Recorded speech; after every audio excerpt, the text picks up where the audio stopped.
Hermanos y amigos, para nosotros es motivo de gratitud a Dios poder juntos conocer un poco más al Señor a través de las Sagradas Escrituras, en esta serie en donde estamos escudriñando los atributos de Dios, estas características de que Dios nos cuenta en su palabra acerca de sí mismo, quién Dios es, no a través de imaginación o ideas nuestras, sino como Dios se reveló a hombres del pasado y ellos fueron fieles en dejar la referencia escrita. Y es así que hemos estado viendo varias características por estos meses, recordando la última de ellas, la soberanía de Dios. Esta característica o atributo único de Dios en el cual se define a Dios como el único ser con la capacidad de hacer básicamente lo que desea. Pero lo que desea es justo, es bueno. Jamás Dios tendrá un deseo de malicia, de maldad. Recordemos que Dios no puede ser tentado por el mal, ni Él tienta a nadie. Dios no induce a las personas al pecado. Dios es soberano en su accionar. Todo lo que ha decidido hacer lo realiza y no hay fuerza que se pueda anteponer, desviar o modificar su plan. Nuestro Dios es un Dios soberano. La propuesta para hoy es avanzar un poco más en la soberanía de Dios, pero relacionado con una característica muy similar, podríamos decir, pero es una nueva característica, un nuevo atributo de Dios. Esto lo va a describir a Dios de una manera peculiar. Si tienen a bien dirigirse al Antiguo Testamento, al libro de Primera de Crónicas, el rey David está en tiempo de regocijo, está en tiempo de gozo por esta realidad de que el arca de Dios ha sido puesta en el lugar adecuado. David se goza en esta realidad y declara bendiciones a Dios y también alabanza con indicaciones a los pueblos y a las personas de cómo debemos actuar y adorar a Dios. Pero en particular, más allá de todo lo que se describe aquí en el capítulo 16 de Crónicas, comenzando por el versículo 7, nosotros queremos ir a una porción específica. Vamos a adelantarnos, Primera de Crónicas, capítulo 16, vamos a partir del versículo 29. Esta indicación de David, guiado por el Espíritu Santo, dice: Dad a Jehová la honra debida a su nombre. Traed ofrenda y venid delante de él. Postraos delante de Jehová en la hermosura de la santidad. Temed en su presencia toda la tierra. El mundo será aún establecido para que no se conmueva. Alégrense los cielos y gócese la tierra. Nótese, ya llegamos con la porción de la segunda mitad del 31, que es lo que nos va a dar este atributo del día de hoy.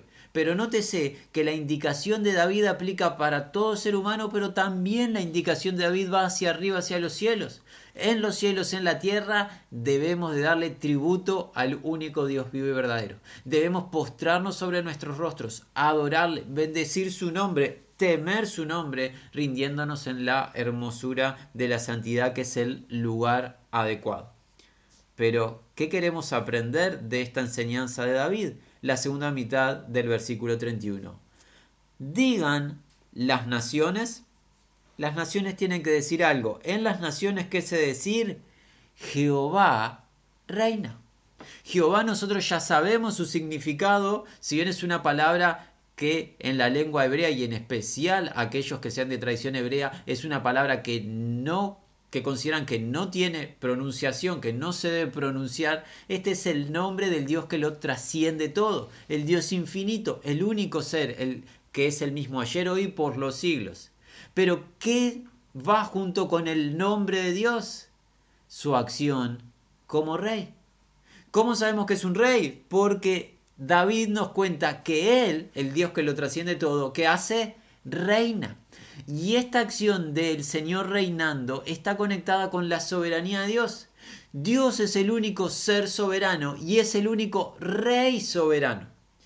Y cuando pensamos en reyes, en los que han pasado por esta tierra, pensamos en autoridad, en dominio, en gobierno, y ciertamente así ha sucedido en nuestros días. Si bien ya no en los países, en el mundo actual que vivimos, ya las monarquías se han visto debilitadas y las que quedan aún presentes en alguna región de Europa son más bien por un tema más de figura, pero no tanto gobierno ni dominio. ¿Qué vemos en los reyes? Vemos respeto, vemos solemnidad hacia ellos y supuestamente una posición de autoridad la cual nadie puede contradecir. Y en especial en los tiempos de las Sagradas Escrituras, los reyes tenían siempre voz de mando. Pero aquí hay un rey distinto a los reyes humanos. ¿Qué rey es? Jehová. Y las naciones lo deben declarar a Dios como rey. Dios es el ser eterno, único. Dios es el creador de todas las cosas, el sustentador de las mismas, el que las mantiene unidas. Y hoy aprendemos que además de tener voluntad que nadie puede contrarrestar por ser soberano, vemos que Dios es el rey.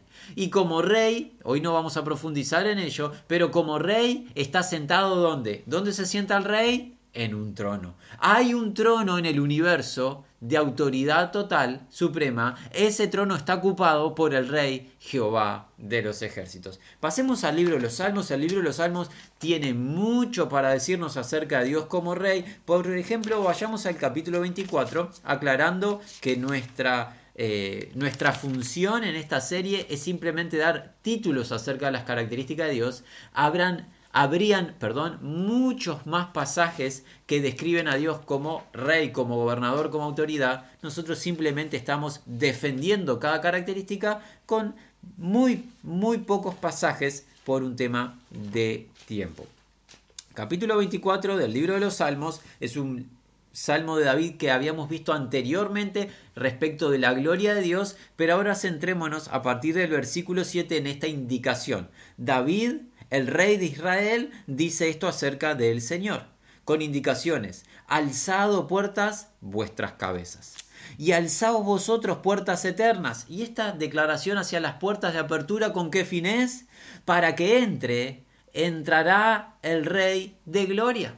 Nótese, las puertas deben de ser abiertas porque llega el Rey. Y pensemos, hace no mucho hubo en un hecho que para nuestros días y en especial para los que no tenemos tantos años, un hecho notorio.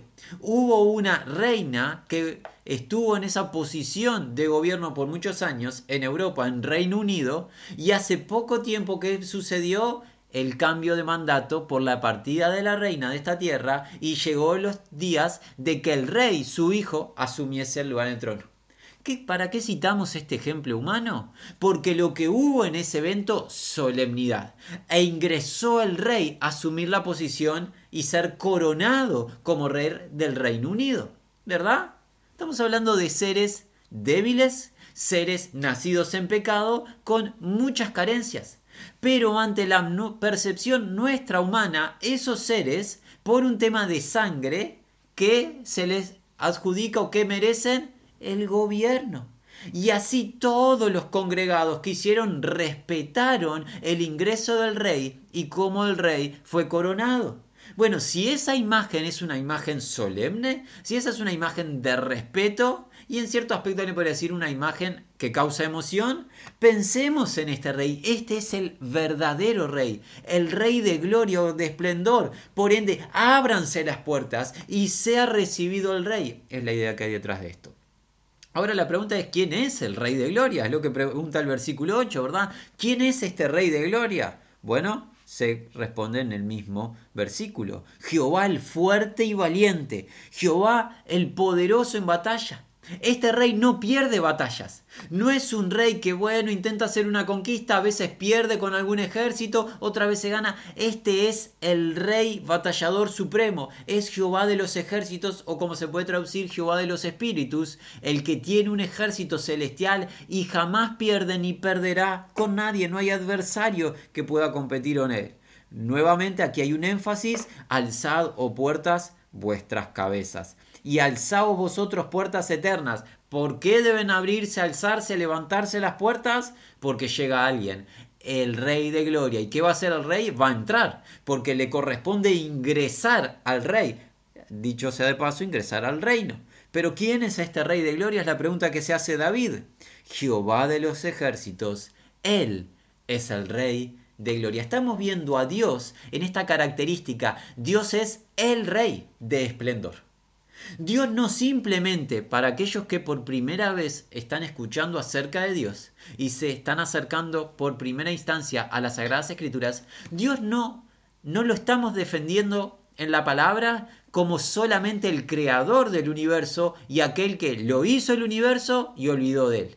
Dios creó el universo, Dios sostiene y sustenta el universo y mantiene unidas todas las cosas y Dios gobierna el universo.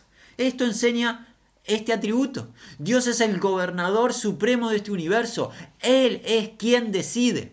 Y todo lo que sucede o es porque Él lo determinó o es porque Él lo permite. Recordemos, Él no determina el pecado porque Él ni es tentado por el mal, ni Él tienta a nadie, ni induce a pecar a nadie, pero Él permite que haya pecado, parte de su soberana voluntad. Hay un trono y está ocupado por el Señor Jehová de los ejércitos. Nos está pasando nuestro tiempo muy ágilmente y aún tenemos varios pasajes. Salmos, desde el 90 hasta el 100 encontramos una serie de salmos que declaran y enfatizan la realidad de Dios como gobernador, como rey. Vamos a leerlo simplemente. Vayamos por ejemplo al Salmo 93. Dice así la palabra de Dios.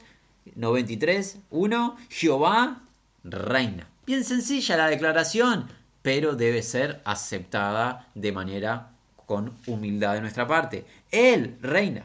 ¿Se vistió de qué? De majestad, de magnificencia. Ese es el vestido con el que se vistió el Señor. ¿Se vistió con qué más? Con poder. De eso se ciñó. Y también afirmó: el mundo no se moverá. Pero hay algo más firme además del mundo. Firme es tu trono desde entonces, tú eres eternamente. Nótese que el ser del cual se habla, Jehová, es eterno. El ser eterno reina. Está ceñido, vestido de poder. Afirmó el mundo y afirmó su trono, o sea, su gobierno, su autoridad. No puede ser conmovido su trono ni su gobierno. Él gobierna. Adelantémonos, Salmo 97, dice básicamente un salmo paralelo, el comienzo al menos, dice así. Jehová, 97.1, reina. Y si Jehová reina, ¿cuál es la indicación inmediata? Regocíjese la tierra. Amigos, en el mundo, desde que existe el hombre, han habido diversos líderes. Muchos quizás, no sé si muchos o algunos, han intentado hacer lo mejor posible como reyes. Otros quizás no se esforzaron tanto. Otros, desde el inicio, fueron déspotas, tiranos.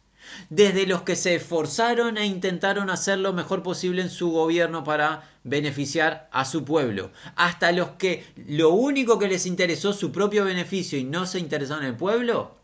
Todos los que gobernaron tuvieron una característica en común: pecado. Porque no hubo rey en esta tierra nacido de mujer sin pecado. Claramente se exceptúa uno, para los que conozcan, el Salvador de nuestras almas, Jesús el Cristo. Pero, ¿qué diferencia encontramos con este rey Jehová? Es el rey en el cual la tierra se debe regocijar, porque es el rey justo, es el rey santo, es el rey eterno. En él podemos alegrarnos. Tenemos distintos políticos, presidentes, líderes que hacen lo que pueden y muchas veces hacen lo incorrecto, legislando leyes injustas, lo que fuese. Tenemos al Rey eterno, que es justo y santo. En él debemos regocijarnos. ¿Y qué más? Alégrense las muchas costas. ¿Por qué? Porque nubes y oscuridad alrededor de él. Pero las nubes a él no le limitan, ni la oscuridad. ¿Por qué? Miren cómo sigue. Justicia y juicio son el cimiento, y esto habla de fundamento de su trono. El trono de Jehová, a diferencia de los puestos de liderazgo de los hombres, es un trono de justicia. Este rey no es un rey déspota, tirano ni injusto. Por ende, regocíjate, amigo, en que Jehová reine. Alégrate en el juez justo, en el rey eterno. Pasemos muy ágilmente al siguiente salmo, que es el 98, versículo 6. Dice así la palabra de Dios: aclamad con trompetas y sonido de bocinas. ¿Delante de quién? Del rey Jehová.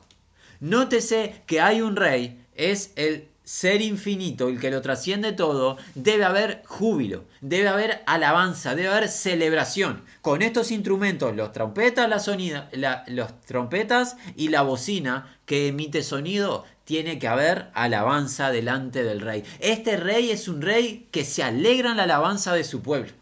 El pueblo debe de celebrar al rey. No es como los reyes tiranos de los cuales uno se asustaría de estar cercano a él. Este rey es un rey para celebrarle. Nos tenemos que alegrar en él. Esa debe ser nuestra conducta. Último salmo que leemos, el 99, dice así, 99.1. Jehová reina. Y esta ya es una idea enfática, ¿verdad? Lo hemos reiterado en estos salmos. Jehová, ¿qué hace? Reina, gobierna. Temblarán los pueblos. Él está sentado sobre los querubines, se conmoverá la tierra. Jehová en Sión es grande y exaltado sobre todos los pueblos.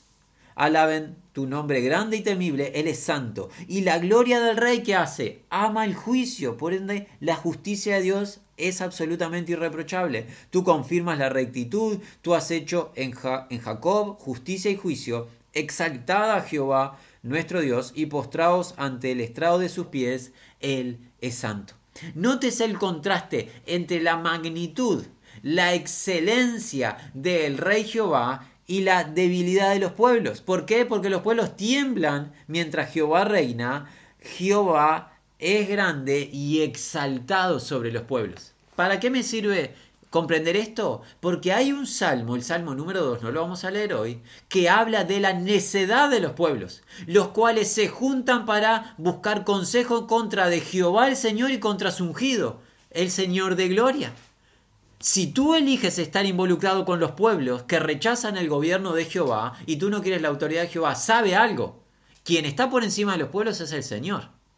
La victoria será del Señor, no será de los pueblos. Todos los pueblos deben devolverse al Señor y celebrar el reinado del Señor y no rechazarlo. Queremos anticipar algo por si no se han dado cuenta algunos de los que habitan en esta tierra. Las naciones en el presente, la gran mayoría, casi por no decir todas, rechazan el gobierno justo de Jehová. Las leyes y la manera de conducirse del mundo contradice la voluntad de Dios. Las naciones rechazan la autoridad de Dios. Y cuando alguna voz se levanta proclamando al Señor como soberano, proclamando al Señor como rey, las naciones, ¿qué hacen? Van en pos de esa voz, de esa persona, y lo consideran una amenaza. Pero nadie puede modificar la realidad de que el Señor es el Rey de justicia, el Rey eterno. Libro de Salmos que nos han contado acerca de la característica. El Señor es soberano, lo vimos la semana anterior. Pero siendo soberano, hoy añadimos, está entronado en gloria como Rey. Alguien dirá, bueno, esto es una enseñanza únicamente del Antiguo Testamento. No así. Tanto el Antiguo Testamento como el Nuevo Testamento enseñan la realidad de que Dios es rey. Veamos el reinado y el gobierno de Dios a través de Cristo Jesús. En el mismo nacimiento del Señor, ¿qué sucedió? En el Evangelio de Mateo, el primer libro del Nuevo Testamento, en el capítulo número 2, dice así la palabra de Dios. 2.1. Cuando Jesús nació en Belén de Judea, en días del rey Herodes, vinieron del oriente a Jerusalén unos magos. Unos sabios es la idea, diciendo, ¿dónde está el rey de los judíos que ha nacido? Porque su estrella hemos visto en el oriente y venimos a adorarle. Nótese que en el nacimiento del Señor de Gloria, estos seres sabios que vinieron de otra región preguntaron lo adecuado, ¿dónde está el rey? Y alguien dirá, ¿cómo un bebito que acaba de nacer es rey? Las profecías hablaron acerca del reinado del Mesías. Ese rey que se entronaría en el trono de David, su padre, en cuanto a la carne, para establecer un reinado de justicia, paz y seguridad sin límite. Y aquí acaba de nacer el niño, no ha hecho ninguna acción todavía y ya estos seres vinieron a adorar al rey. Dicho sea de paso, el rey terrenal Herodes de la región temió el nacimiento del rey Jesús y procuró matarle, pero obviamente no pudo hacerlo porque la soberana voluntad de Dios, que dijimos, no se puede contradecir. Por más que Satán, el adversario, inste la mente de los incrédulos para intentar modificar el curso de la voluntad de Dios, no puede hacerlo, no puede modificar lo que Dios ha determinado.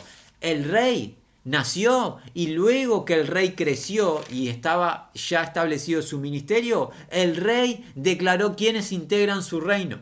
Este rey tiene integrantes en su reino y esperemos que tú seas uno o una de ellos. En el sermón del monte o el sermón de la montaña, aquí en este Evangelio de Mateo, pero en el capítulo 5, él dijo que son dichosos, que son bienaventurados, ¿quiénes? Los pobres en espíritu. Frenemos aquí. Esta declaración de Jesús, si tomamos esta primera instancia, no parece ser adecuada. Nuevamente, síganos la locura por un breve instante. Recuerden, Jesús es Dios eterno, perfecto, es el omnisciente Dios, todo lo que dice es perfecto, no contiene error. Pero tomemos la primera instancia. Jesús declara dichosa o bienaventurada una persona pobre en espíritu. Y esta palabra pobreza habla de quizás en nuestros días lo podemos entender como una bancarrota. Es la destitución absoluta de bien, pero en el apartado espiritual. Alguien que está destituido de todo bien en sí mismo. No tiene mérito alguno en su accionar. Nosotros diríamos, no parece una dicha o una bienaventuranza llegar a una bancarrota espiritual, a la destitución absoluta de todo buen acto en uno mismo y de todo mérito en uno mismo, a no tener nada para presentarle a Dios. Parece más bien una desgracia, no una dicha, una bienaventuranza. Pero no terminó el versículo 3. ¿Cómo sigue? Bienaventurados los pobres en espíritu, y ahora asigna la razón de dicha bienaventuranza. Porque, aquí es donde está la razón, de ellos es el reino de los cielos. Allí está la dicha, el quebrantamiento, la pobreza de espíritu que tienen por haber sido persuadidos de su estado natural de pecado y haber sido convencidos por el Espíritu Santo que no se pueden salvar a sí mismos, sino que necesitan al Salvador Jesús, les acredita como dichosos. ¿Por qué? Porque integran y pertenecen y estarán en el reino de los cielos. Nótese que en este reino no ingresan los que sean capaces en sí mismos, ingresan los hombres y mujeres, niños y ancianos, grandes, pequeños, todo lo que esté en el medio, que están en bancarrota espiritual. Este es un reino distinto porque el rey es único. El rey no hace acepción de personas. Al rey no se lo puede intentar conquistar, no se lo puede intentar seducir o engañar. Este rey establece un reino distinto y él lo gobierna. Es maravilloso el rey y es maravilloso saber que ingresamos en su reino no por mérito propio, sino por los méritos de él. El rey Jesús. Así se declaró acerca de él. Este rey Jesús va a gobernar la tierra por 1000 años, como enseñan las Sagradas Escrituras, en un reinado único. Zacarías el profeta, en el Antiguo Testamento, dijimos que íbamos a estar en el Nuevo, pero vayamos nuevamente al Antiguo Testamento solamente por un instante. Zacarías el profeta ve el reinado postrero de los últimos tiempos del Señor, de Dios, donde en Zacarías capítulo 14 leemos así: luego de que las naciones se reúnan o se congreguen para intentar destruir a Israel, a Jacob, el hijo, el primogénito de Dios, y que el Señor mismo les venga a defender, cuando le contemplen y consideren a aquel a quien traspasaron, y el Señor se afirme con sus pies en el monte de los olivos, y él venga con los santos a Israel. ¿Qué va a suceder luego de que se transforme esa realidad de guerra contra Israel? Las naciones van a hacer algo distinto. Zacarías 14, versículo, vamos al 16, ha pasado nuestro tiempo, tenemos aún unos breves pasajes para leer. Dice así, 16: todos los que sobrevivieren de las naciones que vinieron contra Jerusalén, ¿qué van a hacer? Las naciones que sobrevivan a esa batalla final, subirán de año a año para adorar al rey. Antes del reinado, las naciones tomarán consejo y pensarán que podrán contrarrestar el plan de Dios e intentarán destruir a Jacob, a Israel, el siervo del Señor, la nación que Dios escogió para sí, para hacer de bendición a todas las naciones. Pero luego que el Señor retorne y establezca justicia, las naciones que permanezcan en pie van a hacer algo. Van a subir al santo monte para adorar al Rey, Jehová de los ejércitos, y van a celebrar la fiesta de los tabernáculos.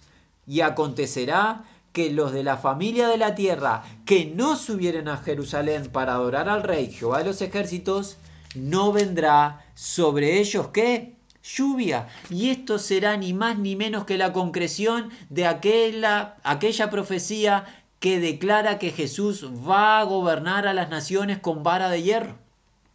Cuando venga el rey a gobernar, no va a sugerir que deben hacer las naciones, va a establecer con justicia lo que deben hacer las naciones. Y las naciones que no se sujeten a la soberana voluntad del Rey de justicia, el Señor de gloria, no van a recibir la lluvia que será fundamental en el reinado milenial del Señor, porque el armamento de las naciones, como dicen las profecías, será transformado por herramientas de arados, los que nos da la idea que las naciones estarán dedicadas ¿a qué? A la cosecha, a la siembra de la tierra, a trabajar en cuanto a agricultura concierne para recibir la bendición de Dios con la lluvia que Él enviará.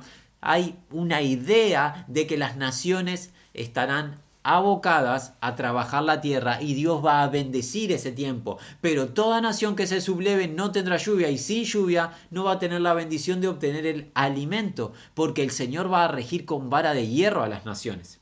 Este tiempo de reinado del Señor, Jesús lo anunció en el Evangelio de Mateo en el capítulo 25 de esta manera. En Mateo capítulo 25 el Señor declaró de sus días de permitir el ingreso de las personas a su reino en este juicio particular. Mateo 25 versículo 31 dice así: cuando el Hijo del Hombre venga en su gloria y todos los santos ángeles con él, entonces ¿qué va a hacer el Hijo del Hombre? Mira, se sentará, este es un futuro indicativo, se sentará ¿en dónde? En su trono de gloria. Esta es la acción. Si hay un trono y el Hijo del Hombre se va a sentar, ¿qué va a hacer el Hijo del Hombre? Va a gobernar cuando retorne a la tierra en su segunda venida. Y serán reunidas delante de él todas las naciones. ¿Y qué va a hacer el rey? Va a apartar los unos de los otros como aparta el pastor las ovejas de los cabritos. Y pondrá las ovejas a su derecha y los cabritos a su izquierda. ¿Y qué va a pasar? Entonces el rey dirá a los de su derecha, y continúa la enseñanza. ¿Quién es el rey? El Hijo del Hombre, que se va a sentar en su trono de gloria. Por ende, ¿quién es el rey? El Señor Jesús, Jehová. ¿Recuerdan cuando vimos esa realidad de que Dios es un Dios, pero Dios es Dios Padre, es Dios Hijo y es Dios Espíritu? Un Dios que se podría decir, en una expresión muy débil de nuestra parte, pero para que tengamos una idea, un Dios en tres personas. Bueno, esa realidad aquí la confirmamos con Zacarías y con el Evangelio de Mateo. Jehová va a reinar y el que no adore al rey va a recibir la plaga de no recibir lluvia. Y aquí vemos al Señor Jesús declarando que Él va a reinar, se va a sentar en un trono de gloria y va a determinar quién ingresa a su reino y quién no. Aunque Jesús enseñó esto en la tierra, hubieron personas que no temieron al Señor, no temieron al Rey y es más, tomaron en burla esta realidad. ¿Cómo lo sabemos? Aquí en este mismo Evangelio de Mateo, en el capítulo 27, dice así el momento neurálgico del evento de salvación de nuestras almas, cuando Jesús está pronto para ser crucificado. Pasó esto instantes previos a su crucifixión. Mateo 27:27. Entonces los soldados del gobernador llevaron a Jesús al pretorio y reunieron alrededor de él a toda la compañía y desnudándole le echaron encima un manto de escarlata y pusieron sobre su cabeza una ¿qué? Una corona tejida de espinas. Claramente una burla hacia el rey. Esta corona que merece Jesús porque es el rey de gloria, esta corona es una corona de burla, de menosprecio y de destrato hacia el rey. ¿Qué más hicieron? Una caña en su mano derecha, en vez del báculo, en vez del cetro que describe al rey. Todo esto es el desprecio al gobierno del rey. Nótese, e hincando la rodilla, es lo que debe hacer todo ser ante el rey. Ante el rey, ¿qué hacemos? Nos postramos. Pero miren lo que hacen estos hombres. E hincando la rodilla delante de él, le escarnecían. Esta es una burla hacia él, diciendo, salve, rey de los judíos. Y luego continúa el relato de una manera que duele en nuestro corazón, que tú puedes leer de lo que le hicieron a nuestro Señor de Gloria. Y Él, por amor de tu alma y la nuestra, resistió. Cuando, en una expresión débil nuestra, el Señor podría haber demandado fuego desde el cielo y consumir a toda carne en ese mismo instante y hubiera sido justo, el Señor de Gloria resistió, padeció, soportó este destrato para salvar tu alma y la nuestra. No, amigo, no menosprecies la vida entregada de Jesucristo, el Rey de Gloria, por ti, porque no perdonará Dios el Santo el menosprecio del sacrificio de su Hijo. Menospreciado fue el Rey. ¿Cómo culmina el relato? Porque la profecía contó de que Jesucristo iba a reinar. Jesucristo mismo dijo, va a sentarse el Hijo del Hombre en un trono de gloria y va a separar derecha de izquierda. Y aquí que vemos a Jesucristo menospreciado, burlado, insultado y parece que no gobierna. Es más, luego el relato cuenta que es crucificado, Jesucristo muere. Para adelantarnos y ya prontos para despedirnos por esta instancia, el libro de Apocalipsis nos muestra la imagen final acerca de Jesucristo. Capítulo 19, comenzamos desde los cielos, culminamos luego en la revelación en la tierra. Dice así, vamos desde el 1 muy ágilmente. Después de esto, oí una gran voz de gran multitud en el cielo que decía, aleluya. Salvación y honra y gloria y poder son del Señor Dios nuestro, porque sus juicios son verdaderos y justos, porque ha juzgado a la gran ramera, que ha corrompido a la tierra con su fornicación, y ha vengado la sangre de sus siervos de la mano de ella. Otra vez dijeron, aleluya, y el humo de ella sube por los siglos de los siglos. Los 24 ancianos y los 4 seres vivientes se postraron en tierra y adoraron a Dios que estaba sentado, ¿dónde? En el trono, y decían, amén, aleluya. Y salió del trono una voz que decía, alabad al Dios nuestro, al Dios todos sus siervos, a nuestro Dios todos sus siervos, perdón, y los que le teméis, así pequeños como grandes. Y oí la voz de una gran multitud, como el estruendo de muchas aguas, y como la voz de grandes truenos que decía, aleluya, porque el Señor, nuestro Dios todopoderoso, ¿qué hace? Reina. Nótese, esta es la declaración celestial. No hay soldados romanos, no hay líderes de religión alguna que puedan anteponerse ante el gobierno del rey. Juan ya lo vio. En el momento adecuado se proclama que el Señor reina, el Todopoderoso, el soberano Rey, gobernando. Adelantémonos solamente por un tema de tiempo, versículo 11. ¿Qué sucede? Entonces vi el cielo abierto. Y he aquí un caballo blanco. Y el que lo montaba se llamaba Fiel y Verdadero, y con justicia juzga y pelea. Sus ojos eran como llama de fuego, y había en su cabeza muchas diademas. Una corona fue puesta de espino en su cabeza. Se intentó burlarse del Señor de Gloria. Lo intentaron escarnecer.